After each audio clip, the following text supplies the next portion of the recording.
नमस्कार फ्रेंड्स।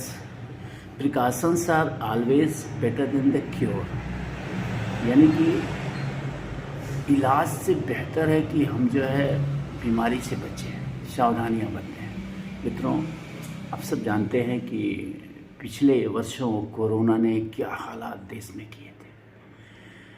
कुछ यहाँ के गैर जिम्मेदार नेताओं के चलते, कुछ हमारे चलते कोरोना की जो दूसरी लहर थी उसकी कितनी भारी कीमत चुकाई हम देशवासियों ने। सरकारी आंकड़े चाहे कुछ भी कहें, लेकिन हकीकत यह है कि कोई परिवार छूटा नहीं रहा जिस परिवार में मौत नहीं हुई। लाखों लोग, जो यूएन का एक आंकड़ा था कि लगभग 40 से 50 लाख लोग मारे गए हिंदुस्तान में, मैं भी मानता हूँ कि वो सत्य है। क्योंकि चारों तरफ जिधर भी देखिए, रिलेशंस में, परिचितों में एक मौत का तांडव सा चला था। वो 10-12 दिनों का अनगिनत लोगों की मौत हुई थी। मित्रों, एक बार फिर से हालात जो है बहुत बुरे हो रहे हैं। अब चाइना का हालात देखिए, जो समाचार आ रहे हैं, जबकि चाइना से समाचार खुल के नहीं आ पाते हैं। वहाँ ढेर सारे रिस्ट्रिक्शंस हैं न्यूज़ चैनलों पे और बाहर समाचार जाने पे। उसके बाद भी जो छन के न्यूज़ आ रहे हैं, उसके हिसाब से चाइना की इतने बुरे हालात हैं जितने कि लगभग हमारे देश में वो कोरोना की सेकेंड वेव में थे। वहाँ के हॉस्पिटल्स लाशों से पटे पड़े हैं, दवाओं की कमी पड़ गई है।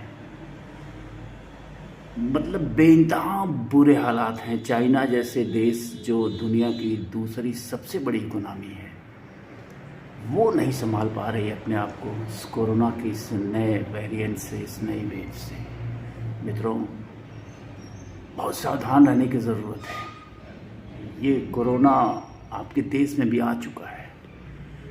छिटपुट उस वेरिएंट के मरीज़ मिलने शुरू हो गए हैं। तो जैसा कि मैंने कहा ना कि precaution is better than the cure. और कोरोना ने कितना नुकसान पहुंचाया है। कोरोना ने सिर्फ जनहानि नहीं पहुंचाई है, हमको धन हानि भी पहुंचाई है। एक बहुत बड़ा तबका जो है गरीबी में चला गया। सरकारें कुछ भी कहें, आंकड़े कुछ भी कहें, सब झूठे हैं। हकीकत जो है वो सिर्फ और सिर्फ यही है कि कुछ प्रतिशत लोगों को छोड़कर, सरकारी कर्मचारियों जिनको लगातार सैलरी मिलती रही, या फिर कुछ बड़े व्यवसायी या नेता, इनको छोड़कर पूरा देश जो है पीड़ित हुआ है कोरोना से। और उस पीड़ा को आज भी देश झेल रहा है। वो जो सेटबैक था हमारे ऊपर, आपके ऊपर, देश के आम आदमी के ऊपर, देश के गरीब के ऊपर, वो आज भी उससे उबर नहीं पाया है। और कोरोना की एक नई वेव से आपके सामने खड़ी है। तो ये मेरी गुजारिश आप सबसे, अब सरकारों के गाइडलाइंस का मत इंतज़ार करिए। ये बेशर्म लोग हैं जो सरकारें चलाते हैं, इनको सत्ता और कुर्सी इनकी प्राथमिकता है। इसको आप हमेशा मान के चलिए, चाहे कोई भी सरकार हो, चाहे वो पिछली सरकारें रही हों, चाहे ये वर्तमान सरकार हो। इन सभी सरकारों का जो प्रथम टारगेट है वो सिर्फ और सिर्फ सत्ता है।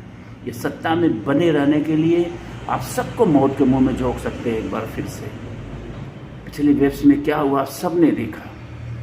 इस देश के प्रधानमंत्री वो पहले व्यक्ति थे मेरी नज़र में जिसने कोरोना की गाइडलाइन को ध्वस्त किया। सारी गाइडलाइन को इन्होंने ध्वस्त कर दिया चुनाव प्रचार के आगे। तो ऐसे जब आपके देश का प्रधानमंत्री कोरोना की गाइडलाइन को लेके इतना जो है बेपरवाह हो सकता है सत्ता के मद में, सत्ता की लालच में, तो मैं नहीं कहूँगा कि ढेर सारी उम्मीदें करिए सरकार से। अपने जीवन की रक्षा के लिए, अपने समाज की रक्षा के लिए, अपने परिवार की रक्षा के लिए, अपनी आर्थिक तंदुरुस्ती के लिए सजग हो जाइए और समय रहते सजग हो जाइए। और जो भी संभव हो सकते हैं प्रिकॉशंस वो आप लीजिए। और कोरोना की तीसरी वेव को, ये तीसरी का ये नई वेव कह सकते हैं आप, कोरोना की इस नई वेव को, इस नए ख़तरनाक वेरिएंट को जो चाइना को तबाह कर रहा है, उससे हर हाल में हमें देश को बचाना होगा। अगर कहीं दूसरी वेव की तरह ये नई वेव ने देश में प्रवेश कर लिया तो हम कल्पना नहीं कर सकते हैं कि क्या हालात होंगे देश के। उसके बाद जब देश बचेगा भी तो उसके क्या हालात होंगे, आर्थिक रूप से, सामाजिक रूप से, स्वास्थ्य के रूप से, यानी कुल मिला के कह सकते हैं कि जन, धन और सारी चीज़ों की, व्यवसाय की, सब की हानि होगी। ऑलरेडी हम एक बहुत बड़ी हानि को उठा रहे हैं और ये प्राकृतिक आपदा अगर एक बार फिर से हमारे देश में आ गई तो बहुत मुश्किल होगा, बहुत कठिन समय आ जाएगा हम सबके लिए। तो सबसे विनम्र अपील है मेरी, पूरे देशवासियों से विनम्र अपील है कि किसी गाइडलाइन का इंतज़ार मत करिए। और साथ ही साथ मेरी एक विनम्र अपील राहुल गांधी जी से है, जो भारत जोड़ो यात्रा पे जो है चल रहे हैं। ये मैं पिछले 2 दिनों से देख रहा हूँ, कुछ यात्रा को लेके एक गाइडलाइन जारी करी गई है स्वास्थ्य मंत्री द्वारा कि यात्रा रोक दी जाए। और कांग्रेस जो उसको रिटेलिएट कर रही है कि क्यों हम रोक दें, जब मोदी जी क्या रुके थे चुनाव में। सही बात है कि मोदी जी नहीं रुके थे। ये देश हमेशा याद रखेगा कि इस कोरोना को बढ़ाने में बहुत बड़ा योगदान रहा है सरकार का, और सरकार की लापरवाहियाँ जो बहुत बड़ी वजह रही हैं कोरोना के सेकेंड वेव में जो लाखों लोग मारे गए उसके पीछे।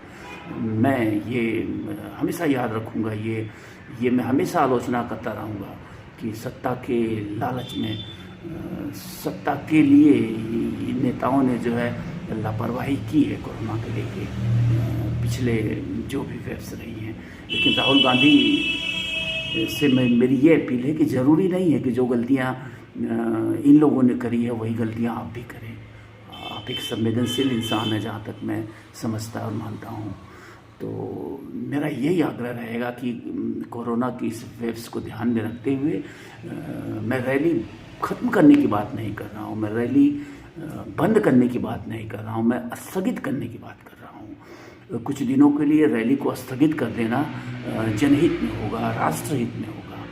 तो मेरी यही अपील है कांग्रेस के वरिष्ठ नेताओं से और राहुल गांधी जी से कि आप दोहराइए मत उन गलतियों को जिन गलतियों को इन लोगों ने दोहराया है। आप जो है निश्चित रूप से जो है इस रैली को स्थगित करने की सोचिए। और जो ही एक बार अगर मान लीजिए, ईश्वर करें कि ऐसा ही हो कि हम कोरोना की इस वेव से बच जाएं, और जब हम एक बार क्लियर हो जाता है रास्ता कि हम बच गए, कोरोना की ये वेव जो चाइना से चली है वो ख़त्म हो गई, तो फिर रैली को, फिर आप अपनी यात्रा को चलाइए। इस यात्रा का स्वागत है और मैं भी आपकी यात्रा में जुड़ने वाला था, मेरे पास वगैरह भी बन गए हैं। तो निश्चित रूप से मैं भी व्यक्तिगत रूप से इस यात्रा में रहूँगा और देश हमेशा जो ऋणी रहेगा आपका इस बात के लिए। तो जो गलतियाँ पिछली सरकारों ने की है उस गलतियों को दोहराने की ज़रूरत नहीं है। तो कांग्रेस के सभी लोगों से, स्पेशली राहुल गांधी जी तक अगर मेरी बात पहुँचे तो निश्चित रूप से मेरा ये अनुरोध रहेगा कि ये भारत जोड़ो यात्रा जो है कोरोना के इस खतरे के चलते जो है स्थगित करें आप, और फिर जो ही सब कुछ सही होता है इस यात्रा को फिर से स्टार्ट करें। मैं कहूँगा आप लगातार पूरे देश के कोने कोने, एक एक गांव, एक एक शहर पहुँचें और लोगों को जागरूक करें। इसके लिए आपका स्वागत रहेगा। और साथ ही साथ देशवासियों, मेरा विनम्र अनुरोध है आप सबसे कि सजग हो जाइए। अब किसी सरकारी तंत्र के भरोसे मत रहिए, न यहाँ की स्वास्थ्य व्यवस्था के भरोसे रहने की ज़रूरत है, न यहाँ के सरकारों के भरोसे रहने की ज़रूरत है।